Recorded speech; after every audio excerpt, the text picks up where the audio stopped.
दोस्तों, आज हम पढ़ने वाले हैं क्लास 8 की न्यू एनसीईआरटी की तरफ से नई बुक आई है मल्हार। उसका चैप्टर नंबर 2 दो गोरैया। अगर आपने हमारे पहले के पार्ट नहीं देखे तो पहले के पार्ट दिखाइए तो आपको ज़्यादा अच्छे से समझ में आएगा। चलिए पढ़ना शुरू करते हैं। दो गोरैया।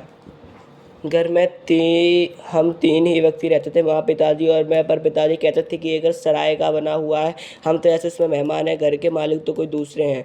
आंगन में आम का पेड़ है, तरह तरह के पक्षी उस पर डेरा डालते हैं। जो भी पक्षी पहाड़ियों घाटियों पर से उड़ता हुआ दिल्ली पहुंचता है तो पिताजी कहते हैं वही सीधा हमारे घर पहुंच जाता है, हमें जैसे हमारे घर का पता लिखवा कर लाया हो। यहाँ कभी तोते पहुंच जाते हैं तो कभी कोय और कभी तरह तरह के गौरैया। वह शोर मचाते हैं कि कानों के पर्दे फट जाएं, पर लोग कहते हैं कि पक्षी गा रहे हैं।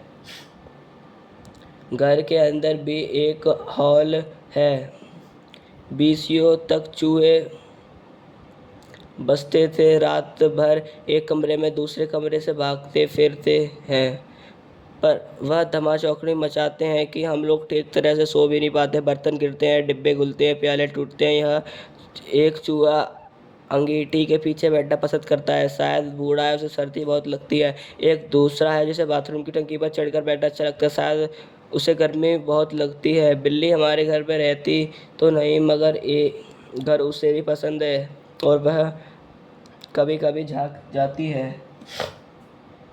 मतलब इसका है, दोगोरिया एक संवेदनशील और भावनात्मक कहानी है जो मानव को पक्षियों के बीच के संबंध को दर्शाती है। लेखक अपने घर की कहानी बताते हैं। वो कहते हैं कि हमारे घर में तीन ही लोग रहते हैं, मैं, माताजी और मेरे पिताजी।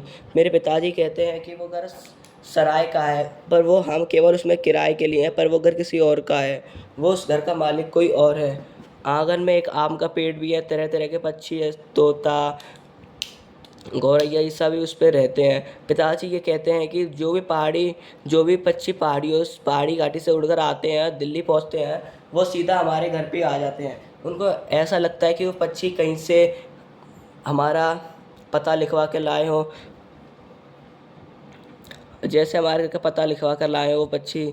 यहाँ कभी तोते पहुँच जाते हैं तो कभी कौवे और कभी तरह तरह की गौरैया। वह शोर मचाते हैं, मतलब वो तोते, गौरैया और कौवे ऐसे आदि पक्षी वहाँ पे जाके शोर मचाते हैं, तो उनसे लोगों के कान के पर्दे फट जाते हैं, ऐसा कहानी में लिखा है। पर लोग कहते हैं कि पक्षी गा रहे हैं, वो कहते हैं कि गा रहे हैं।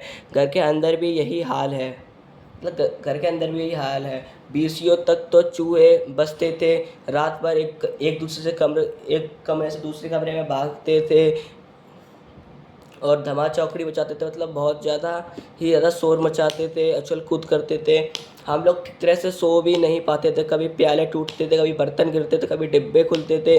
एक चूहा अंगीठी के पीछे बैठना पसंद करता था, शायद वह बूढ़ा होगा और शायद से सर्दी भी बहुत लगती होगी।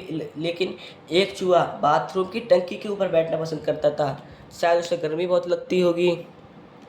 वो लेखक कहते हैं फिर हमारे घर में बिल्ली तो नहीं रहती थी, पर बिल्ली को भी यह घर पसंद था, वो भी कभी कभार घर में आ जाती थी।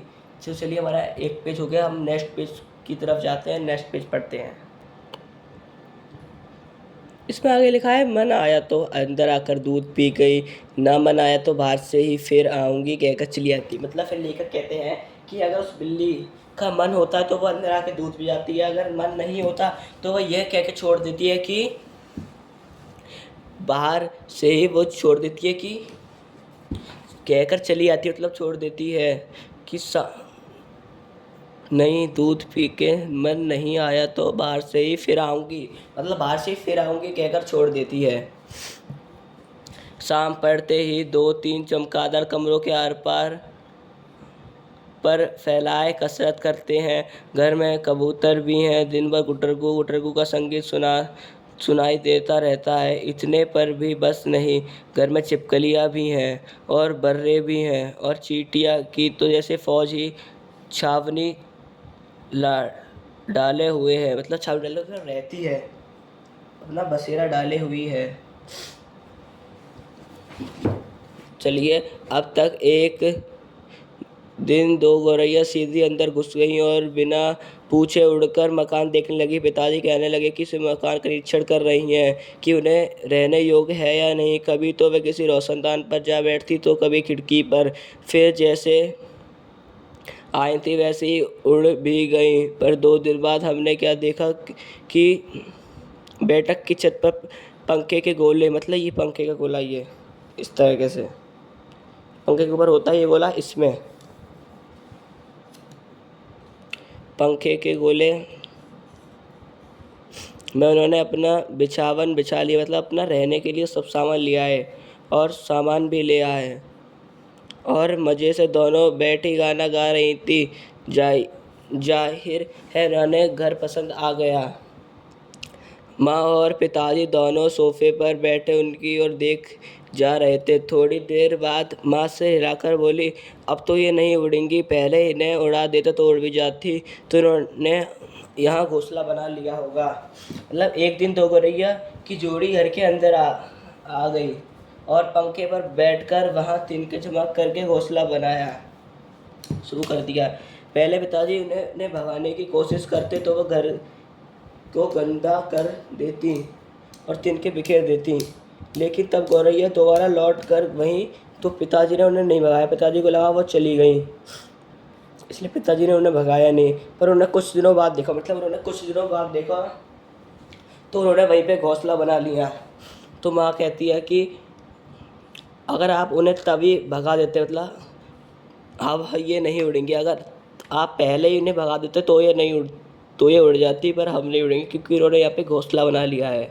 तो चलिए नेक्स्ट पेज पढ़ते हैं। इस पर पिताजी को गुस्सा आ गया। वह उठ खड़े हुए और बोले, देखता हूँ ये कैसे यहाँ रहती हैं। गौरैया मेरे आगे क्या चीज़ है, मैं अभी बाहर करता हूँ।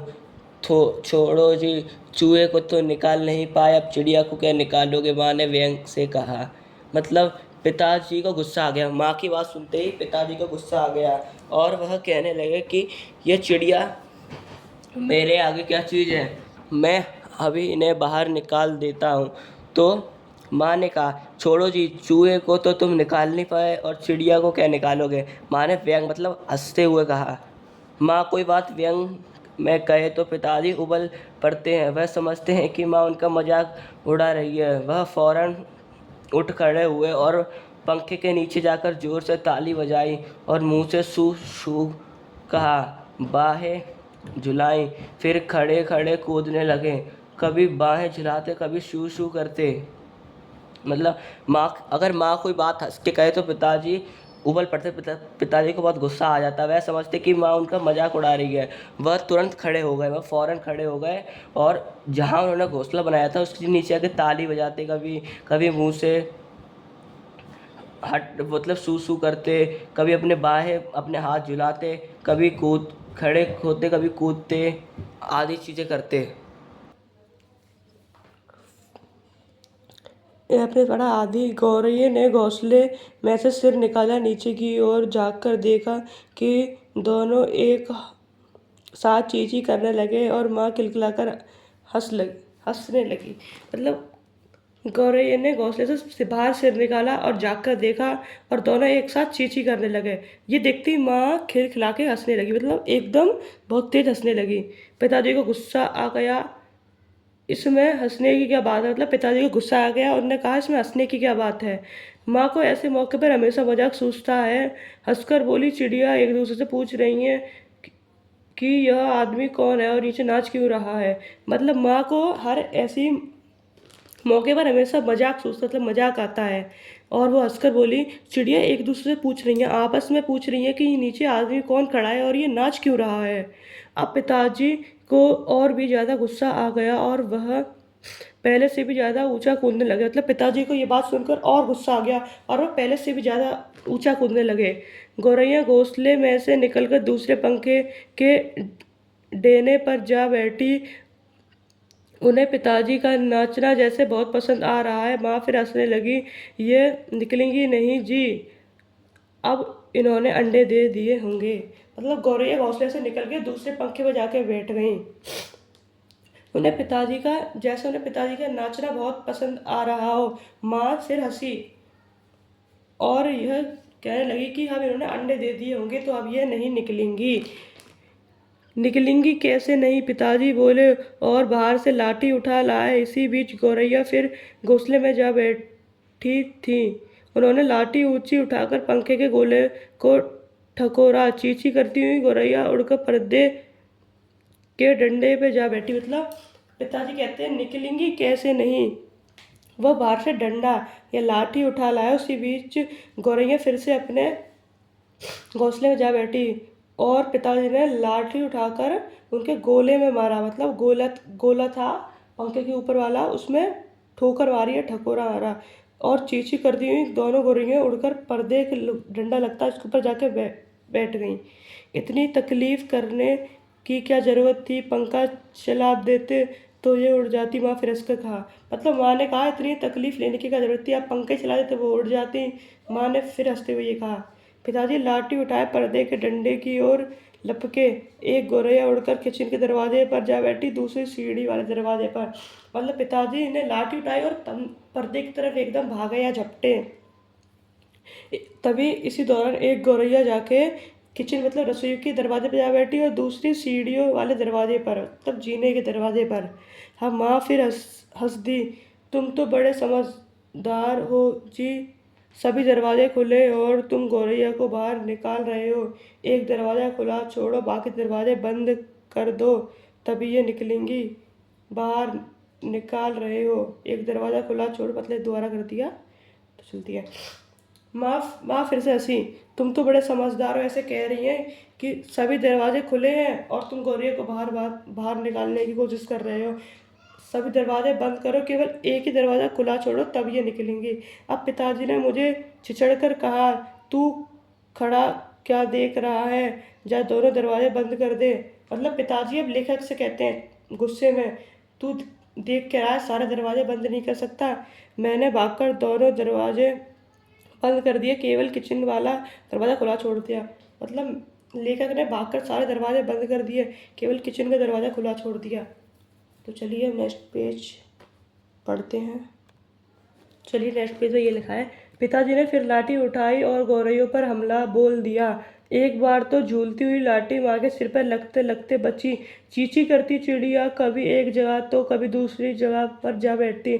आखिर दोनों किचन की ओर खुलने वाले दरवाजे पर से बाहर निकल गई। माँ तालियां बजाने लगी। पिताजी ने लाठी दीवार के साथ टिकाकर रख दी और छाती फैलाकर कुर्सी पर आ बैठे। मतलब पिताजी ने लाठी अपना डंडा फिर से उठाया, गौरैयों पे हमला बोल दिया था, गौरैयों पे हमला करने लगे। एक बार तो वो लाठी झूलती हुई माँ के सिर पे लगने से बच गई। आखिर में दोनों चिड़िया किचन के दरवाजे से बाहर निकल गई। तभी माँ ने एकदम तालियां बजाई और पिताजी ने लाठी अपना डंडा उठा के दीवार पर टेक दिया, मतलब रख दिया और छाती फैलाकर कुर्सी पर आ बैठे। आज दरवाजे बंद रखो, उन्होंने हुक्म दिया। एक दिन अंदर नहीं घुस पाएंगी तो घर छोड़ देंगी। मतलब पिताजी ने कहा आज दरवाजे बंद करो, मतलब उन्होंने एक हुक्म दिया माँ को, आज सारे दरवाजे बंद रखो, एक दिन चिड़िया अंदर नहीं आएंगी तो घर छोड़ देंगी। तभी पंखे के ऊपर से ची ची की आवाज़ सुनाई पड़ी और माँ खिलखिलाकर हंसती। मैंने सिर उठाकर ऊपर की ओर देखा, दोनों गौरैया फिर से अपने घोंसले में मौजूद थी। मतलब जैसे पिताजी ने वो हुक्म दिया, तभी पंखे के ऊपर वाले गोले से ची ची की आवाज़ आई। ची ची की आवाज़ आई। तभी माँ एकदम खिलखिलाकर हंसती। जैसे लेखक ने सिर उठा के ऊपर देखा तो दोनों गौरैया फिर से अपने घोंसलों में आ गई थी, मतलब मौजूद थी। दरवाजे के नीचे से आ गई हैं, माँ बोली। मतलब तभी माँ बोली कि चिड़िया दरवाजे के नीचे से आ गई हैं। मैंने दरवाजे के नीचे देखा, सचमुच दरवाजे के नीचे थोड़ी थोड़ी जगह खाली थी। मतलब फिर लेखक ने दरवाजे के नीचे देखा कि फिर कहता है लेखक सच में थोड़ी थोड़ी जगह खाली थी। पिताजी को फिर से गुस्सा आ गया। माँ मदद तो करती नहीं है, बेटी हंस से जा रही हैं। मतलब पिताजी को फिर से गुस्सा आ गया। फिर लेखक कहता है कि माँ कुछ मदद तो करती नहीं है, बस बैठे के हंसती रहती है। अब तो पिताजी गौरैयों पर पिल पड़े। उन्होंने दरवाज़ों के नीचे कपड़े ठूस दिए ताकि कहीं कोई छेद बचा नहीं रह जाए, और फिर लाठी झुलाते हुए उन पर टूट पड़े। चिड़िया चींची करते फिर बाहर निकल गईं, पर थोड़ी ही देर बाद वे फिर से कमरे में मौजूद थीं। अब की बार वे रोशनदान में से आ गई थी, जिसका एक शीशा टूटा हुआ था। अब पिताजी फिर से गौरैयों पर पिल पड़े, मतलब फिर से गौरैयों पर हमला बोल पड़े। उन्होंने दरवाजे के वो सारे दरवाजे के नीचे कपड़ा ठूस दिया था, ताकि कोई छेद नहीं बचा हो जिससे वो अंदर आ सके। उनने फिर लाठी चलाते हुए उन दोनों पर टूट पड़े, उन दोनों पर हमला कर दिया। चिड़िया चींची करते हुए फिर से बाहर निकल गई, पर थोड़ी ही देर बाद वे फिर से कमरे में आ गई थी। अब की बार वो रोशनदान के टूटे हुए शीशे से अंदर आ गई थी। देखो जी, चिड़ियों को मत निकालो, माँ ने अब की बार गंभीरता से कहा। अब तो इन्होंने अंडे भी दे दिए होंगे, अब ये यहाँ से नहीं जाएंगी। मतलब फिर माँ कहती है, देखो जी, चिड़िया को बाहर मत निकालो। माँ ने अब की बार हंसी मजाक से नहीं, बिल्कुल पर हंसी मजाक के साथ नहीं, गंभीरता के साथ कहा था, अब तो इन्होंने अंडे भी दे दिए होंगे, अब ये यहाँ से नहीं जाएंगे, अब ये यहाँ से मतलब घर छोड़कर नहीं जाएंगी। क्या मतलब मैं कालीन बर्बाद करवा लूँ? पिताजी बोले, और कुर्सी पर चढ़कर रोशनदान में कपड़ा ठूस दिया, और फिर लाठी झुलाकर एक बार फिर चिड़ियों को खदेड़ दिया। दोनों पिछले आंगन की दीवार पर जा बैठी। क्या मतलब? पिताजी कहते हैं, क्या मतलब मैं कालीन बर्बाद करवा लूँ, मतलब वो जमीन पर बिछाने वाला कालीन बर्बाद करवा लूँ? पिताजी ने ये बोला, और कुर्सी पर चढ़कर रोशनदान में कपड़ा ठूस दिया, ताकि वह फिर से अंदर ना आ पाए।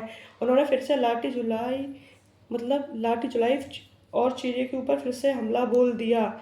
उन्होंने चिड़ियों को फिर से खदेड़ दिया। इस बार दोनों चिड़िया उड़ के आंगन की दीवार पर जा बैठी। इतने में रात पड़ गई। हम खाना खाकर ऊपर जाकर सो गए।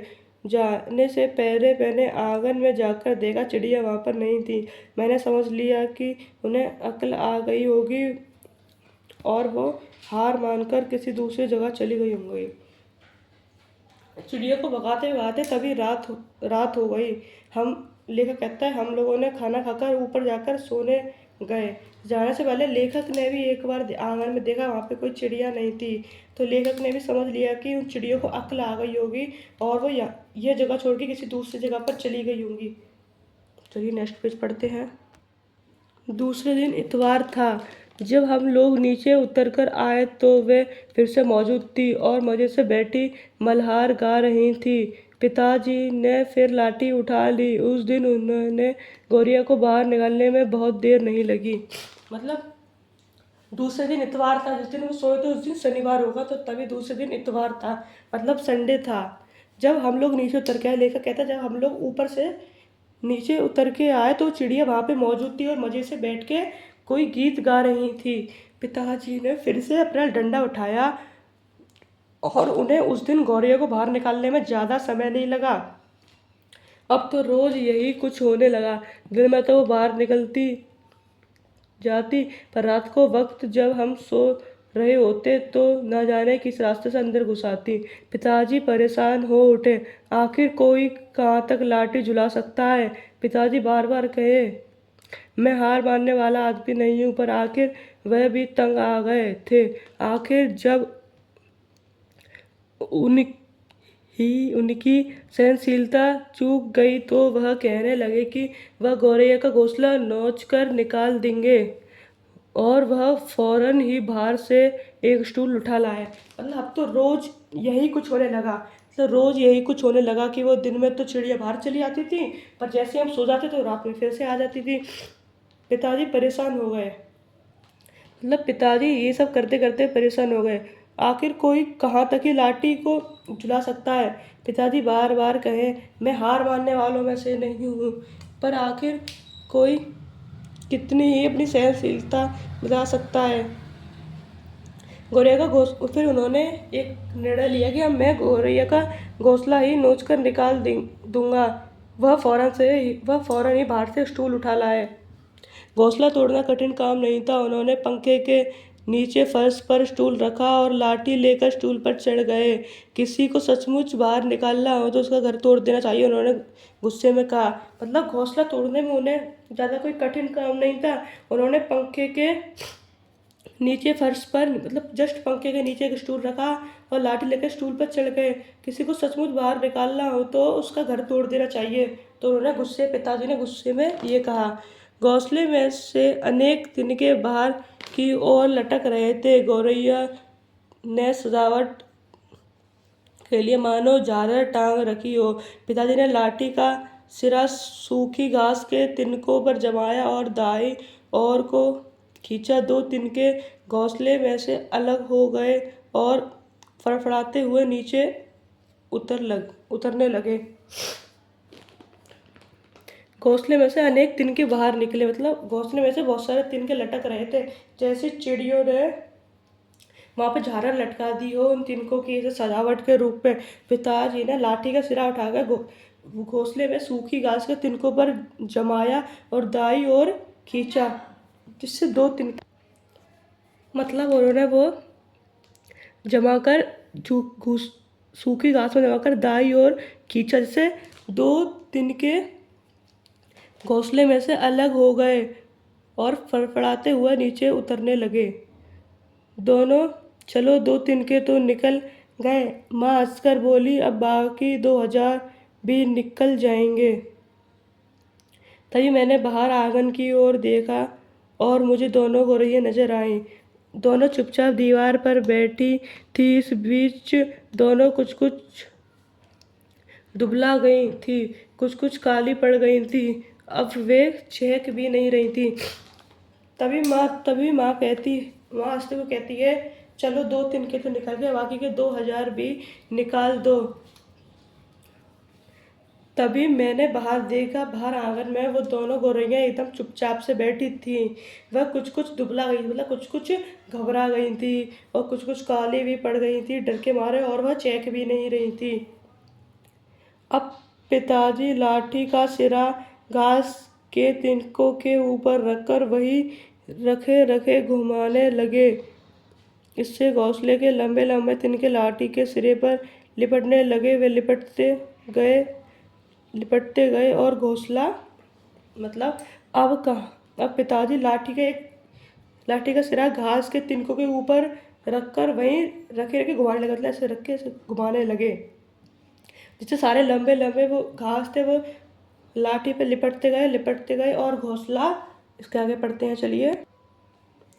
लाठी के इर्द गिर्द खिंचता चला आने लगा, मतलब और घोंसला लाठी के आसपास खिंचते मतलब अट्रैक्ट हुआ, मतलब खींचने लगा। फिर वही खींच कर लाठी के सिरे के इर्द गिर्द लपेटा जाने लगा। सूखी घास और रुई के फाहे और धागे के थिगलियां लाठी के सिरे पर लिपटने लगी। तभी सांस जोर की आवाज आई, ची ची ची ची, मतलब फिर वह खींच कर लाठी के सिरे को इर्द गिर्द लपेटने लगा, मतलब फिर वो सारा सामान लाठी के आसपास लपेटने लगा, जैसे सूखी घास, रुई, धागे सिरे पे लपटने लगे। फिर तभी चिड़ियों की सांस के साथ आवाज आई, ची ची ची ची। पिताजी हाथ टिकने लगे। यह कहा, क्या गौरैया लौट आई? मैंने झट से बाहर की ओर देखा। नहीं, दोनों गौरैया वहां दीवार पर ही गुमसुम बैठी थी, मतलब पिताजी के हाथ कांपने लगे, ठिठक करने लगे। तो पिताजी ने कहा कि गौरैया वापस आ गई। तो मैंने तुरंत अपने पास आंगन में देखा, वहां तो दोनों गौरैया गुमसुम मतलब चुपचाप बैठी थी। ची ची ची फिर आवाज आई। मैंने ऊपर देखा, पंखे के गोले के ऊपर से नन्ही नन्ही गौरैया सिर निकाले नीचे की ओर देख रही थी और ची ची किए जा रही थी। अभी भी पिताजी के हाथ में लाठी थी और उस पर लिपटे घोंसले का बहुत सा हिस्सा था। नन्ही नन्ही दो गौरैया वे अभी भी झांके जा रही थी और चींची कर के मानो अपना परिचय दे रही थी। हम आ गई हैं, हमारे माँ बाप कहाँ हैं? मतलब फिर से वो चींची की आवाज़ आने लगी। मैंने जब ऊपर देखा तो लेखक ने जब ऊपर पंखे के गोले में देखा तो दो नन्ही नन्ही गौरैया अपना सिर बाहर निकाल कर देख रही थी और चींची आवाज़ की जा रही थी। तब भी पिताजी के हाथ में लाठी थी और उस पर लिपटा हुआ घोंसले का बहुत सारा हिस्सा भी था। नन्ही नन्ही दो गौरैया अभी भी झाँक रही थी और चींची कर रही थी, जैसे वह अपना परिचय दे रही हो और हमसे यह पूछ रही है कि हमारे माताजी पिताजी कहाँ हैं, हमारे माँ बाप कहाँ हैं। मैं आवक उनकी ओर देखता रहा।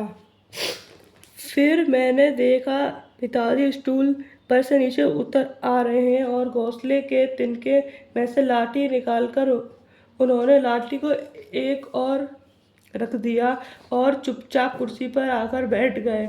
इस बीच माँ कुर्सी पर से उठी और सभी दरवाजे खोल दिए। नन्ही नन्ही चिड़िया अभी भी हाफ हाफ कर चिल्लाए जा रही हैं, अपने माँ बाप को बुला रही हैं। मतलब मैं फिर से ऊपर की ओर देखता ही रहा। फिर मैंने देखा कि पिताजी स्टूल से नीचे उतर आ रहे हैं और घोंसले के तिनके लाठी पे चिपके थे, उन्हें हटाकर लाठी को एक और मतलब एक तरफ रख दिया और चुपचाप से आके कुर्सी पर आ बैठे। इसी बीच माँ कुर्सी से खड़ी होकर सारे दरवाजे खोल दिए ताकि चिड़िया अंदर आ सके। पर तभी भी नन्ही नन्ही चिड़िया हाफ हाफ कर चिल्लाए जा रही हैं और अपने माँ बाप को बुला रही है, अपने माताजी पिताजी को बुला रही हैं। उन्हें माँ बाप झट से उड़कर अंदर आ गए और चींची करते उनसे जा मिले और उनकी नन्ही नन्ही चोंचों में चुग्गा डालने लगे। माँ पिताजी और मैं उनकी ओर देखते रह गए। कमरे में फिर से शोर होने लगा। अब की बार पिताजी उन्हें की ओर देखकर केवल मुस्कुराते रहे। चलिए इसकी हिंदी बताते हैं आप सभी लोगों को। उनके माँ बाप मतलब उनके माँ बाप को चिड़िया झट से अंदर आ गई और चींची करते हुए उन बच्चों से जा मिली। उनकी नन्ही नन्ही चोंचों में मतलब खाना डालने लगी। माताजी पिताजी और मैं ये सब देखते रह गए। मेरी माताजी पिताजी ये सब देखते रह गए। कमरे में फिर से एकदम शोर मचने लगा। अब की बार पिताजी ये देखकर केवल मुस्कुराते रहे। ये कहानी लिखी गई है भीष्म साहनी जी से। तो चलिए हम इसके लेखक से परिचय करते हैं। इस लेखक का परिचय। भीष्म साहनी हिंदी साहित्य के बहुमूल्य प्रतिभा के लेखक हैं। मतलब इस कहानी को भीष्म साहनी जी ने लिखा है, जो कि हिंदी साहित्य के बहुत अच्छे लेखक थे। उन्होंने अपनी कहानियों में देश विभाजन और मानवीय मूल्यों का मार्मिक अभिव्यक्त किया है। मतलब उन्होंने अपनी कहानियों में देश विभाजन मानवीय मूल्यों को भी दिखाया है। इनके प्रसिद्ध उपन्यास तमस पर इन्हें साहित्य अकादमी पुरस्कार दिया गया। मतलब इनके सबसे प्रसिद्ध कविता तमस पर इन्हें साहित्य अकादमी पुरस्कार भी दिया गया। साहित्य में इन्हें योगदान के लिए इन्हें भारत सरकार ने पद्म भूषण से भी अलंकृत किया। मतलब साहित्य में इन्होंने इतना योगदान के लिए भारत सरकार ने इन्हें पद्म भूषण पुरस्कार भी दिया। बच्चों के लिए इन्होंने गुलेल का खेल आदि कई कविताएं लिखी। मतलब बच्चों के लिए इन्होंने गुलेल का खेल आदि कई कहानियाँ लिखी हैं। चलिए हमारा चैप्टर यहाँ पे ख़त्म होता है पूरा। आगे इसकी एक्सरसाइज हम अगले पार्ट में करेंगे। अगर आप हमारे चैनल पर नए हैं तो please like share and subscribe करें। Thank you for watching.